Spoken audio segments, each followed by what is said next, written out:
여러분 안녕하십니까? 이번 시간에는 생명 탄생은 어디로부터 근원하는가에 대한 내용을 같이 고민해 보도록 하겠습니다. 결론적으로 말씀드리면 생명 탄생은 부모의 사랑으로부터 근원합니다. 어머니 뱃속에 있는 생명도 분명히 생명으로 취급해야 합니다. 그러나 선택할 수 있는 힘이 없는 태아의 권리인 만큼 중요한 것은 바로 어머니의 생명입니다. 생명 탄생의 기원은 무엇으로 봐야 할 것인가 하는 것을 고민해 보겠습니다. 태아는 언제부터 인권이 시작되는 것이겠습니까? 요즘은 자궁이라 하지 않고 포궁이라 한다고 해서 저도 한번 그렇게 써봅니다. 포궁에서의 착상에서부터 시작됩니다. 스스로 자가 호흡을 할 수 있는 출생으로부터 시작된다고 생각하는 사람도 있습니다. 그래서 사람은 생일을 따지거나 또 나이를 따질 때 태어난 그 순간으로부터 시작하는 것입니다. 그 태어난 순간으로부터 시작하는 이유는 태어날 때 처음 호흡을 할 때 공기가 폐로 들어가는데 그때 우주의 기가 그 순간에 들어간다고 생각하는 사람들 때문에 그런 생각을 한다고 생각합니다. 그러나 진정한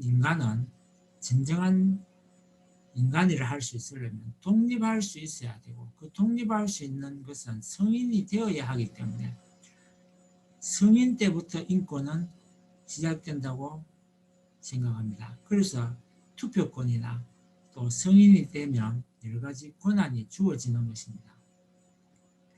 그러나 다르게도 생각해 볼 수 있습니다. 스스로 판단 능력을 갖춘 사람에게만 인권은 주어집니다.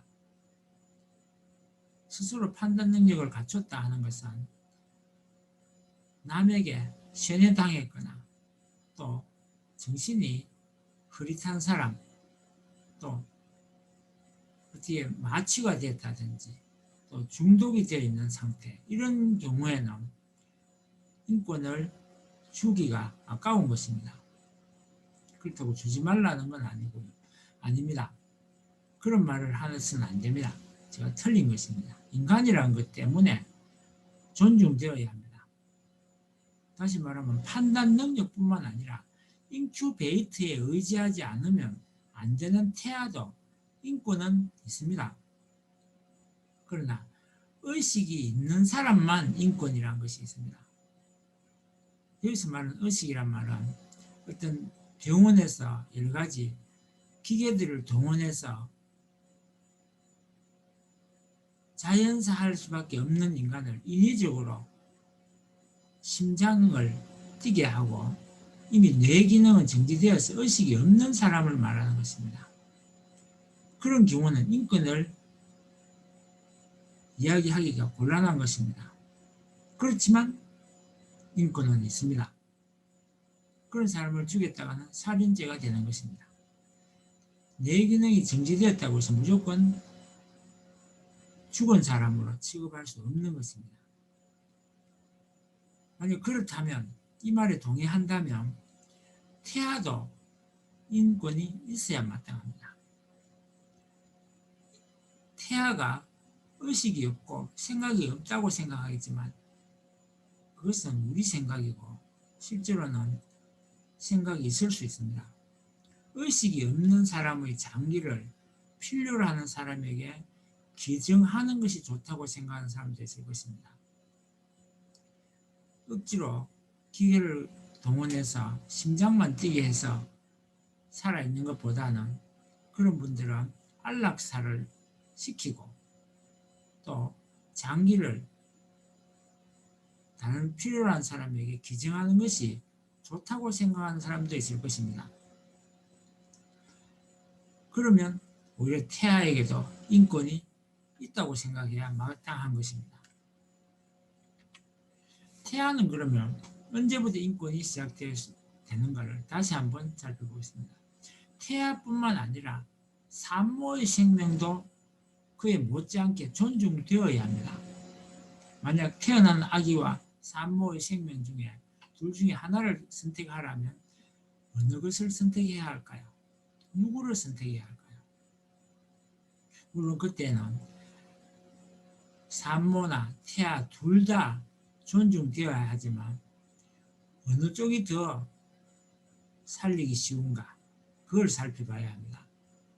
태아가 너무 미숙해서 살아날 가능성이 없을 때는 산모의 생명이 존중되어야 하지만 이미 산모가 다른 질병으로 인해서 더 이상 생명 연장을 해야 소용이 없을 경우에는 태아를 살리는 것이 더 중요할 것입니다.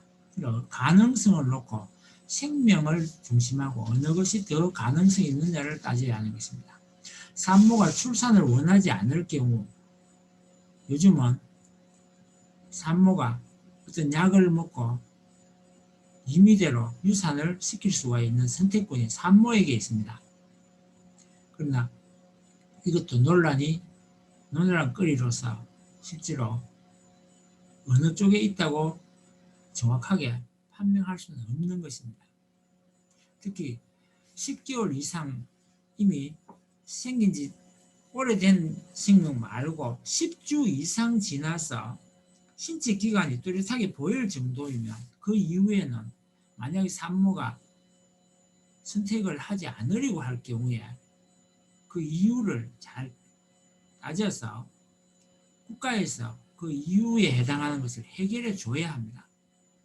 산모가 그 부담을 혼자서 지도록 맡겨서는 안 되는 것입니다. 산모가 출산을 선택할 수 있도록 국가에서 여러 가지를 지원해 줘야만 그 태아를 살릴 수 있는 것입니다. 그러면 좀 다른 이야기를 해보겠습니다. 문제의식이 없으면 인간이 아니라고 하는 사람도 있습니다.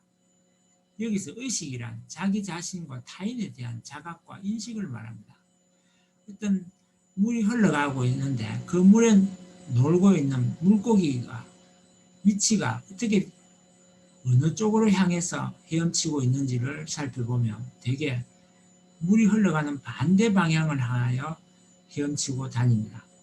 그렇게 할 수 없는 물고기는 그냥 배를 뒤집고 물 위에 떠올랐다가 떠내려가는 죽은 고기인 것입니다. 그래서 동물과 인간이 다른 점은 자기 자신을 스스로 돌아볼 줄 안다는 것입니다. 동물과 다른 인간만이 가진 인권을 주장한다면 그는 분명한 의식을 가지고 있어야 합니다. 즉 타인의 눈으로 자신을 볼 수 있어야 합니다.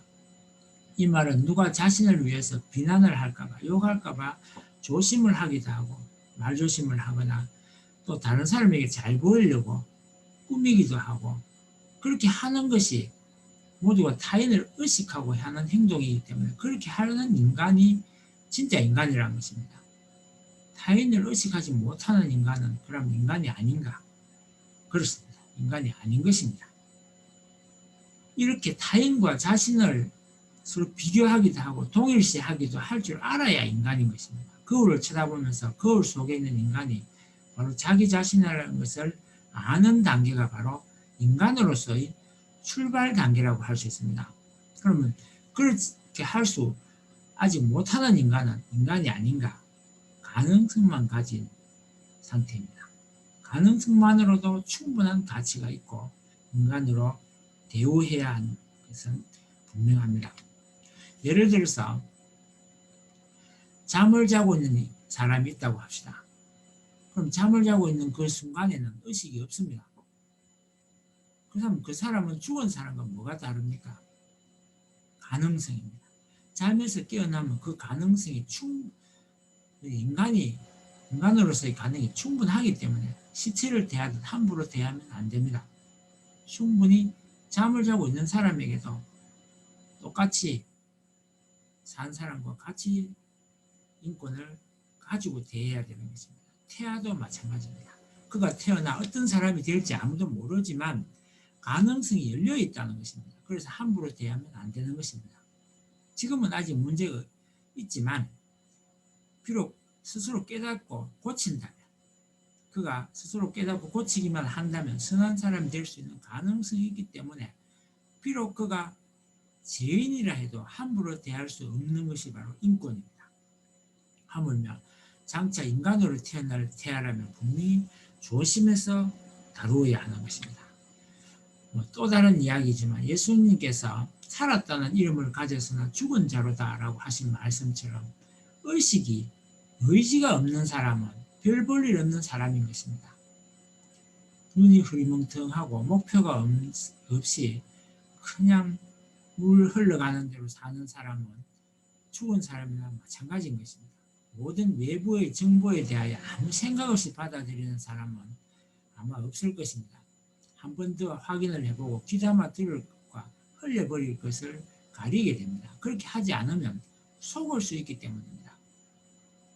살면서 남의 말에 속아서 고생을 한 번쯤 해본 경험들이 다 있기 때문입니다.